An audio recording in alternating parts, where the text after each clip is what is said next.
नमस्कार मित्रांनो, मराठी बोली या चॅनलमध्ये तुम्हा सगळ्यांचं स्वागत आहे. तर आज आपण आनंदी या मालिकेचा आजचा 22 जूनचा भाग खूपच धमाकेदार झालेला बघणार आहोत. कारण आजच्या भागामध्ये आता मालक साहेबांच्या तीनही मुलांची एंट्री हवेलीत झालेली असते. त्यामुळे हवेलीत मोठं वादळ उठलेलं आपल्याला बघायला मिळणार आहे. तर आजच्या भागामध्ये सुरुवातीला आता पृथ्वीने कळशीभर पाणी आता हवनात ओतलेलं असतं, हवन विझवलेलं असतो. आता आनंदी मालक साहेब समद्यांना धक्काच बसतो, पण आनंदीला दिसत नसतं. त्यामुळे हा हवन नेमकं कोणी विझवलाय हे तिला काही कळत नाही. त्याच वेळेस आता समदेजण आता पृथ्वी, मिताली आणि प्रांजलकडे बघत असतात. तेव्हा मालक साहेब उठतात. पृथ्वी, तुझी हिंमत कशी झाली हा हवन विझवण्याची? त्यावर लगेच पृथ्वी म्हणू लागतो, युगंधर निंबाळकर, बाद झाला हा ढोंगीपणा. ज्या बाईचं तुम्ही श्राद्ध घालताय ना, तिची तुम्हाला अजिबात कदर नव्हती आणि मग आता ही नाटकं का करतायत? त्यामुळे थांबवा हे सगळं. तुम्ही या पूजेला बसण्याचा हक्क केव्हाच गमावला आहे, एवढं लक्षात ठेवा. त्याच वेळेस आता शिल्पा समोर येते. पृथ्वी, काय बोलतोयस तू? तोंड सांभाळून बोल. आणि आजचा दिवस हा तमाशा घालण्याचा नाही आहे. आज समिधाचं श्राद्ध आहे पृथ्वी, त्यामुळे थांबवय सगळं. हे हवन होणं खूप गरजेचं आहे. तेव्हा लगेच पृथ्वी म्हणू लागतो, आत्या तुम्हाला शांत करतेस? अगं, ज्या माणसाला आमच्या आईची कधीही किंमत नव्हती, तिच्या आयुष्याची कदर नव्हती, आज तो माणूस असा इथे बसून पूजा घालतोय, श्राद्ध करतोय आणि काय दाखवतोय जगाला? त्याचं समिधावरती खूप प्रेम होतं. हे सगळं खोटं नाटक चालू आहे. त्यामुळे युगंधर निंबाळकर, तुम्हाला हा श्राद्ध घालण्याचा अधिकार नाही आहे. उठा इकडनं. त्यावर लगेच मालक साहेब म्हणू लागतात, बास, लय ऐकून घेतलं. ज्या मुलाला आपल्या बापाशी कसं बोलायचं याची अक्कल नाही आहे आणि तो समिधाला आई म्हणतो, समिधाचा मुलगा आहे असं ठणकावून सांगतो, चालणार नाही. ही माझी समिधा आहे आणि मी तिचा नवरा आहे. माझं तिच्यावरती खूप प्रेम होतं, त्यामुळे हे हवन आज मी पूर्ण करणार. ज्याला मध्ये यायचं ना त्याने येऊन दाखवा, पण हवन पूर्ण होणार म्हणजे होणार. त्यावर लगेच आता पृथ्वी म्हणू लागतो, जमणार नाही युगंधर निंबाळकर, ते आम्ही होऊच देणार नाही. कारण आम्ही समिधाची रक्ताची मुलं आहोत. तुमच्यासारखा ढोंगीपणा आम्ही करत नाही. आज आम्ही समद करणार आणि तुम्हाला हा हक्क मिळू देणार नाही. तेव्हा लगेच आता शिल्पा म्हणू लागते, पृथ्वी थांबवे सगळं, बंद कर हा तमाशा. तेव्हा विद्याधर मात्र खूप खुश होतो. अरे बापरे, आला युगंधर, तुझा काळ आला. आता बघ, आता नवीन खेळाला सुरुवात होणार. तुझ्या आयुष्यातला हा खेळ खूप रंगणार. असे म्हणत विद्याधर जोरजोरात हसू लागतो. आनंदीला मात्र धक्काच बसतो, कारण आता ही 3 मुलं मालक साहेबांची आहे एवढं मात्र तिला कळालेलं असतं. तेवढ्यात लगेच माई म्हणू लागतात, हे बघ पृथ्वी, तू तुझ्या वडिलांशी बोलतोय, एवढं भान ठेवून बोल. उगाच तोंडाला येईल ते बोलू नकोस. त्याच वेळेस आता पृथ्वी म्हणू लागतो, माई, बापू तुम्ही यात पडू नका. आज आईचं श्राद्ध आम्ही घालणार. या माणसाला तो हक्क नाही आहे. खरं तर याची ती लायकीच नाही आहे. आता मात्र लगेच मालक साहेब म्हणू लागतात, बास पृथ्वी, लय ऐकून घेतलं. माझं माझ्या समिधावरती जीवापाड प्रेम होतं आणि तिच्यासाठी हा युगंधर काय बी करू शकतो. त्यामुळे आज तर हे हवन होणारच. ज्याला मध्ये आडवं यायचे ना त्याने येऊन दाखवा. त्याच वेळेस पृथ्वी समोर येतो, शक्य नाही आहे ते, आम्ही असं होऊच देणार नाही. तेव्हा शिल्पा म्हणू लागते, पृथ्वी, मिताली, प्रांजल, प्लीज शांत व्हा तुम्ही. हे बघा, असं नका करू. तेव्हा लगेच आता मालक साहेब म्हणू लागतात, ताई, अगं तू कुणाला समजावते? अगं, ज्या लोकांना बापाचा मान ठेवायचा, बापाशी कसं बोलायचं हे कळत नाही, त्यांना समजवते तू. त्यावर लगेच आता पृथ्वी म्हणू लागतो, युगंधर निंबाळकर, आम्ही तुला बाप मानतच नाही. तुझी लायकी काय आहे ना हे आम्हाला चांगलंच माहिती. तेव्हा लगेच विद्याधर समोर येतो. अरे पृथ्वी, शांत हो बाळा. अरे असं लगेच तोंडावरती कुणाला कुणाची लायकी दाखवायची नसते रे. त्यावर लगेच आता पृथ्वी म्हणू लागतो, काका तू थांब काका. अरे असल्या भावना शून्य माणसाला ना त्याची लायकी दाखवणं गरजेचं असतं. कारण ही असली माणसं हवेत उडत असतात ना, म्हणून त्यांना जागेवरती आणण्याचं काम मला चांगलंच जमतं. त्यावर बापू म्हणू लागतो, पृथ्वी, तोंडाला आवर घाल. हे बघ, आजचा दिवस समिधाचा आहे आणि तो असा आपल्याला तमाशा घालून खराब करायचा नाही आहे. तेव्हा लगेच पृथ्वी म्हणू लागतो, या असल्या भावनाशून्य, ढोंगी आणि नाटकी माणसाला या जागेवरती बसण्याचा अधिकार नाही आहे. त्यावर लगेच शिल्पा म्हणू लागते, पृथ्वी बास, माझ्या युगंधरचा झालेला अपमान मी खपवून घेणार नाही. मी हे बघू शकत नाही आहे, एवढं लक्षात ठेव. त्यावर पृथ्वी म्हणू लागतो, आत्या तुला ऐकावंच लागेल आणि बघावंच लागेल. कारण हा माणूस जे जगाला दाखवतोय ना ते समद खोटं आहे. कारण जेव्हा याची बायको समिधा ही आजारपणात तडफडत होती तेव्हा हा काय करत होता सांग ना आत्या. अगं हा याच्या मीटिंगमध्ये याच्या कामांमध्ये व्यस्त होता आणि त्याच्यामुळेच आम्हाला आमच्या आईला गमवावं लागलं. समिधाने तिचा प्राण सोडला फक्त याच्या चुकीमुळे. म्हणून आजवर याच्या माथ्यावरती आमच्या आईचा जीव घेणा गुन्हा दाखल झालाय आणि हा असला गुन्हेगार आमच्या आईचं श्राद्ध घालणार जमणार नाही. त्यावर लगेच आता मालक साहेब म्हणू लागतात, बास पृथ्वी लय ऐकून घेतलं. तुम्हाला जर तुमचा बाप एवढाच चलत असेल ना तर निघा इकडनं, हवेलीतनं बाहेर पाऊल टाकायचं. का मग माझ्या पैशावरती मजा मारता? तुम्हाला सलतोय ना हा तुमचा बाप, मग सोडा माझे पैसा पाणी आणि निघा इकडनं. या हवेलीत थांबण्याचा तुम्हाला अधिकार नाही आहे. त्यावर लगेच आता पृथ्वी म्हणू लागतो, युगंधर निंबाळकर मालक साहेब तुम्ही पैशाचा हवेलीचा माज कुणाला दाखवताय? हे समजा तुमचं साम्राज्य असं वाटतं का? नाही यात सगळ्यात मोठा वाटा माझ्या आईचा, एवढं लक्षात ठेवा. कारण तुमच्याकडे काहीच नव्हतं, तुम्ही रस्त्यावरती पडलेला होता. तेव्हा माझ्या आईने तुमचा हात पकडला, तुमच्यावरती विश्वास ठेवला आणि तुम्हाला मोठी स्वप्न दाखवली. तिने समजा तिच्याकडचा पैसा तुमच्यासाठी उभा केला आणि म्हणूनच आज तुम्ही एवढ्या मोठ्या फॅक्टऱ्या, एवढं साम्राज्य उभी करू शकला युगंधर निंबाळकर. त्यामुळे तुम्ही काय पैशाचा माज दाखवताय हो? मारणार आम्ही तुमच्या पैशावरती उड्या मारणार. कारण यात सगळ्यात मोठा वाटा आमच्या आईचा समिधाचा आहे, एवढं लक्षात ठेवायचं. त्यामुळे तुम्ही किती बी मनात आणलं ना तरी आम्हाला इकडनं बाहेर काढू शकत नाही. म्हणून आम्ही या हवेलीत येणारच, ते पण हक्काने. तेव्हा लगेच आता विद्याधरमध्ये येतो, पृथ्वी बाळा शांत हो. हे बघ इथे जे काही साम्राज्य आहे ना ते तुम्हा तिघांचंच आहे रे.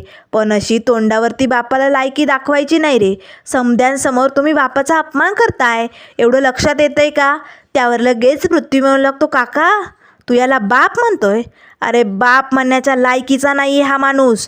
आता मात्र आनंदीला खूप वाईट वाटतं, कारण मालक साहेबांवरचे हे सगळे आरोप खोटे आहेत असं तिला वाटू लागतं. आता मात्र त्याच वेळेस आता विद्याधर म्हणू लागतो, काय बोलतोय पृथ्वी तू, कळतंय का तुला? तेव्हा पृथ्वी म्हणू लागतो, हो काका, कारण आजवर हा माणूस नवरा म्हणून नाकर्ता ठरला आणि आज बाप म्हणूनही नाकर्ता ठरला, हो की नाही? मालक साहेब सांगा ना, हेच खरं आहे ना? नाही, हे जर खोटं वाटत असेल तर सांगा. तुमची ही मुलं कितवीला शाळेत जातात, कुठे शाळेत जातात, कुठे राहतात, काय खातात, याबद्दल तुम्हाला काही माहिती आहे? सांगा ना. अहो बाप आहात ना तुम्ही, मग सांगा ना कुठे असतात तुमची मुलं? अहो ही तुमची मुलगी मिताली ही कितवीला शिकते, हिचं काय शिक्षण चालू आहे, कुठे राहते, कुठे जाते, तुम्हाला तिच्याबद्दल माहिती आहे? नाही, एक कवडी मात्र तुम्हाला मुलांबद्दल काही माहिती नाही. आणि कसं बाप म्हणायचं हो तुम्हाला? सांगा ना. अहो तुमची ही मुलगी रात्री अपरात्री उशिरा हॉस्टेलवरती येते, कधी तिला मैत्रिणींकडनं यायला उशीर होतो. त्या अंधाऱ्या रस्त्याने तिला हा तिचा मोठा भाऊ पृथ्वी मदतीला जातो. हा पृथ्वी तिच्या सोबतीला असतो, कारण तिचं कर्तव्याचं काम हा पृथ्वी करतो. पण खरं तर मुलीच्या सेफ्टीचं काम, तिचं कर्तव्य हे बापाची जबाबदारी असते. पण एक बाप म्हणून तुम्ही कधी केलं आहे? नाही, तुम्हाला ते जमणारच नाही. कारण तुम्ही तुमच्या मीटिंगमध्ये तुमच्या कामात व्यस्त असता ना, त्यामुळे मुलीचं कर्तव्य काय असतं ना हे तुम्हाला कधीही समजणारच नाही. आणि हा तुमचा धाकटा मुलगा प्रांजल, हा तर माहिती असेल ना, हा कुठे शिकतो, काय करतो, याबद्दल काही माहिती आहे? सांगा ना मालक साहेब. अहो हा तुमचा धाकटा मुलगा जेव्हा याचा ॲक्सिडेंट झाला होता, रक्ताच्या थारोळ्यात पडला होता, तेव्हा सांग प्रांजल तुला कोण उचलायला आलं होतं? तेव्हा लगेच प्रांजल म्हणू लागतो, माझा पृथ्वी दादा. त्या रक्ताच्या थारोळ्यातनं माझ्या दादाने मला वाचवलं, हॉस्पिटलला नेलं. त्यावर लगेच आता पृथ्वी म्हणू लागतो, सांगा ना मालक साहेब, तुम्हाला तेव्हा एकदाही वाटलं नाही का की तोंड घेऊन जावं, आपल्या मुलाची अवस्था बघावी, तो कसा आहे, काय करतोय, असं कधी वाटलं? सांगा ना मालक साहेब. असा जाब आता पृथ्वी मालक साहेबांना विचारत असतो. सगळे मात्र धक्क्याने आता या पृथ्वीकडे बघत असतात. त्यावर लगेच माई म्हणू लागतात, पृथ्वी बाद झालं, युगंधरवरती आरोप लावणं बंद कर. अरे तो काय येऊ शकला नाही तुला माहिती आहे का? तेव्हा बापू खूप आजारी होते आणि कारखान्यात मोठा संप सुरू झाला होता, म्हणून युगंधरला येता आलं नाही. तेव्हा लगेच पृथ्वी म्हणू लागतो, माई बास, माई आता पुरे झालं. या असल्या ढोंगी माणसांच्या चुकांवरती पांघरून घालणं बंद करा माई बापू, कारण याचा खरा चेहरा समद्यांसमोर यायलाच पाहिजे. तेव्हा लगेच आता विद्याधर म्हणू लागतो, अरे पृथ्वी शांत हो, शेवटी तो तुमचा बाप आहे. त्यावर लगेच आता पृथ्वी म्हणू लागतो, हा माणूस बाप नाही तर आमच्यासाठी पाप आहे. आता मात्र मालक साहेब खूपच भडकतात. मालक साहेबांना खूप राग येतो. मालक साहेब पटकन पाठीमागे वळतात. पाठीमागे आता त्यांची चप्पल ठेवलेली असते. मालक साहेब आता ती चप्पल उचलताच आता पृथ्वीला मारायला जाणार. ते शिर्के साहेब बापू आता मालक साहेबांना पकडतात. तर आता पृथ्वी मालक साहेबांच्या अंगावरती धावून येत असतो. आता लगेच मिताली आणि प्रांजल आपल्या दादाला शांत करण्याचा प्रयत्न करत असतात. त्याच वेळेस बापूने आता मालक साहेबांना कसं बसं थांबवलेलं असतं. तेव्हा लगेच आता पृथ्वी ओरडतच म्हणू लागतो, मारा ना, मला मारणार आहात तुम्ही, मारून टाका, तुम्हाला जे करायचं आहे ना ते करा, पण मी जे बोलतोय ना ते खरंच आहे. बाप म्हणून केवळ तुम्ही चुकलात आणि एक नवरा म्हणून तर तुम्ही हारलात, कारण तुमच्यामुळे आमच्या आईचा जीव गेला आहे. कारण जेव्हा आमची आई कॅन्सरच्या आजारपणात तडफडत होती, तिला हॉस्पिटलमध्ये नेण्याची गरज होती, पण तेव्हा तुम्ही कुठे होता? तुमच्या फॅक्टरी, तुमच्या कामात बिझी होता. तेव्हा तर तुम्ही नवीन फॅक्टरींचे उद्घाटन जोमात चालू ठेवले होते ना. का? तर तुम्हाला तुमचं साम्राज्य मोठं करायचं होतं. पण माझी आई इकडे जीवानिशी मरत होती, तडफडत होती. एकदा तर मी तिला स्वतः हॉस्पिटलला घेऊन गेलो होतो, पण तुम्ही प्रत्येक वेळेस कारणं द्यायचे. प्रत्येक वेळेस तुमची मीटिंग, तुमची कामं मध्ये यायची आणि म्हणूनच माझ्या आईचा जीव गेला आहे, एवढं लक्षात ठेवा. त्यावर लगेच आता मालक साहेब म्हणू लागतात, बास, लय ऐकून घेतला, बाद झालं. तेव्हा आता शिल्पा म्हणू लागते, पृथ्वी गप्प बैस. हे बघ, असं खरं नाही आहे. नाण्याला दोन बाजू असतात, तुला फक्त एक बाजू माहिती आहे. तेव्हा लगेच आता पृथ्वी म्हणू लागतो, या माणसाचा खरा चेहरा ना मला चांगलाच माहिती आहे, त्यामुळे आता मला काय बी समजून सांगायची गरज नाही. तेव्हा लगेच आता आनंदीला मात्र धक्काच बसतो. आता हा विद्याधर लगेच आनंदीजवळ येतो. आनंदी ऐकतेस ना गं, काय तमाशा लागला या घरात, बघतेस ना? बरं झालं आनंदी, तुला डोळ्यांनी दिसत नाही गं, नाहीतर समोरचं दृश्य बघून बापरे तुला काय वाटलं असतं आनंदीला मात्र खूप वाईट वाटतं. विद्याधर मात्र आता हसत असतो. तर त्यानंतर शिल्पा आता पृथ्वीवरती ओरडते, बाद झालं पृथ्वी, युगंधरबद्दल आता एकही शब्द वाईट बोलायचा नाही. तेव्हा पृथ्वी म्हणू लागतो, आत्या बोलणार, मी या माणसाबद्दल वाईट बोलणारच. आणि आत्या, तुझ्या या खोटारड्या भावाची बाजू घेणं कधी बंद करणार आहे? अगं, तुझं माझ्या आईवरती खूप प्रेम होतं, कारण समिधा तुझी जिवलग मैत्रीण होती, हे मला माहिती आहे. आणि त्यापेक्षाही जास्त प्रेम मी तुझ्यावरती करतो आत्या. पण जेवढं प्रेम माझं तुझ्यावर आहे ना, त्यापेक्षा जास्त तिरस्कार मी या माणसाचा करतो. आता मात्र मालक साहेबांना खूप राग येतो. त्याच वेळेस मालक साहेब म्हणू लागतात, बास, आता लय झाला, आता लय ऐकून घेतलं. आता मात्र आनंदीला धक्काच बसतो. आनंदी लगेच आता मागे अशी पडणार. तेच विद्याधर तिला पकडतो. आनंदी मॅडम, सावरा स्वतःला, काळजी करू नका. तुम्हाला धडपडायसारखं वाटलं ना तर हा विद्याधर हाय तुमच्या साथीला. आनंदी मात्र आता लगेच विद्याधरपासनं बाजूला होते. तेव्हा लगेच आता शिल्पा म्हणू लागते, बास, आता लय बोलला पृथ्वी, आता युगंधरबद्दल एक शब्दही तोंडातनं काढायचा नाही. तेव्हा पृथ्वी म्हणू लागतो, बोलणार, या असल्या पापी माणसाला आम्ही बोलणार. आता मालक साहेब भडकतात आणि पटकन ती चप्पल उचलतात आणि पृथ्वीला मारून अशी त्याच्या अंगावरती फेकतात. आता पृथ्वी पटकन त्या चप्पलेचा वार हुकवतो आणि असं खाली वागतो. ती चप्पल पाठीमागे जाऊन पडते. त्याच वेळेस मालक साहेब धावतात आणि जोरदार दिशी पृथ्वीच्या कानाखाली ओढतात. तोंड बंद ठेवायचं. तेव्हा लगेच आता पृथ्वी म्हणू लागतो, ठेवा ना, तोंड बंदच ठेवा तुम्ही आमची. आजवर तुम्ही तेच केलं आहे, म्हणून तर आम्हाला तुमच्या आयुष्यातनं बाजूला काढून तिकडे बोर्डिंग स्कूलमध्ये टाकलं होतं ना, म्हणून आमची तोंड बंद करायची होती ना. त्यावर मालक साहेब म्हणू लागतात, बास, तोंडाला येईल ते बोलायचं नाही. खरं तर तुम्हाला बाहेर शिकण्याची हौस होती ना, बाहेर शाळेत शिकायला जायचं हा तुमचा स्वतःचा निर्णय होता. तुम्हाला मुंबईला शाळेत शिकायचं होतं, तुम्ही इकडे शिकू शकला असता, पण नाही. तुम्हाला या बापाच्या पैशावरती मजा मारायच्या होत्या ना. लय स्वाभिमानी उड्या मारतो ना तुमचा. एवढा स्वाभिमान असेल ना तुमच्या अंगात, तर मग हा वैभव लाथाडण्याची हिंमत ठेवा. माझा पैसा कशाला वापरता? जा की त्याला लाथाडून. निघा इकडनं. नुसत्याच तोंडाच्या वाफा करायच्या आणि बोंबलत बसायचं एवढंच जमतं तुमच्यासारख्यांना. त्यावर लगेच आता पृथ्वी म्हणू लागतो, तुमचं वैभव आम्ही सोडून जायचं जमणार नाही. सांगितलेलं कळत नाही. आम्ही मारणार, तुमच्या पैशावरती उड्या मारणार, कारण त्यात कितीतरी मोठा हिस्सा आमच्या आईचा आहे. आणि ओ मालक साहेब, तुमच्याकडे जेव्हा शब्द नसतात ना, तेव्हा तुम्ही असा दुसऱ्यांवरती हात उगारण्याचं काम करता. आणि तुम्ही आताही तेच करताय. तुम्ही आमच्या आईला आयुष्यातनं हाकलून दिलंच आणि आता तुमच्या मुलांनाही लाथाडून देण्याचा प्रयत्न करताय. पण एक गोष्ट लक्षात ठेवा, आमच्या आईचं हे साम्राज्य आहे. आणि तुम्ही आम्हाला बोर्डिंग स्कूलमध्ये टाकलं होतं ना, तेव्हाच तुम्ही जिवंतपणे आम्हाला मारलं होतं. प्रत्येक जन्मदाता बाप हा बापच असतो असं नाही, तो एक पापी असतो आणि तुम्ही त्यातलेच एक आहात. त्यामुळे मालक साहेब, आज प्रत्येक पापाचा हिशोब घेणारे आम्ही. प्रत्येक पापाचा बदला होणार. आणि म्हणूनच हा पृथ्वी निंबाळकर या हवेलीत पाऊल टाकलंय त्याने. आणि आता जोवर तुमच्या हिशोबाचा पत्ता हा पृथ्वी कट करत नाही ना, तोवर तो या पृथ्वी तलावरनं काय या जगातनं बी कुठे जाणार नाही. एवढं लक्षात ठेवा मालक साहेब. त्यावर लगेच आता शिल्पा म्हणू लागते, बास पृथ्वी आता अति झाल्या. तेव्हा माई म्हणू लागतं, अरे काय करताय तुम्ही? अरे बंद करा हे सगळं. निदान आजच्या दिवशी तरी समिधासाठी 2 मिनिट शांत बसा.